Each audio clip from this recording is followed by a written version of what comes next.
Warsaw Rising 1944. Exhibition in Cologne. By Michel Ekmeyer. In the NS Documentation Center of the City of Cologne, the exhibition Warsaw Rising 1944 inches commemorates until the end of April the massacre. The uprising from 1 August to the 3rd of October 1944 impressively demonstrates the struggle for popular sovereignty against a hostile occupying power.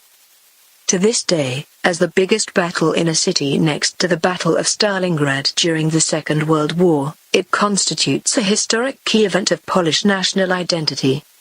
300,000 soldiers belonged to the Armia Krajowa, the regular underground army in 1944, which could hold part of the inner city and the highest building of Warsaw, an insurance building, until surrender. The Home Army also used sabotage and espionage activities against their enemies. Their resistance was followed by a brutal massacre. Frightening example for all Europe. All residents should be killed, and Warsaw is to be razed to the ground. Setting a frightening example for all Europe was the inhumane Hitler-Himmler order for the total destruction of Warsaw and annihilation of the inhabitants of August 1, 1944. It has been an unequal struggle in an urban labyrinth because most insurgents were armed only with grenades and gasoline bottles and clashed with well-armed and ruthless SS units.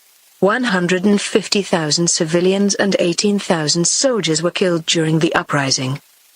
The once economically thriving metropolis, with a population of 783,933 Catholics and 352,659 Jews, was at the same time the largest center of the Jewish population in Europe and the second largest in the world after New York. Role of the Soviet Union. The exhibition also deals with the crimes against the Poles committed by the Soviet Union. In addition to the Third Reich, the totalitarian regime of the Soviet Union pursued the destruction of Poland. 70,000 Poles were murdered by the Soviets during the war.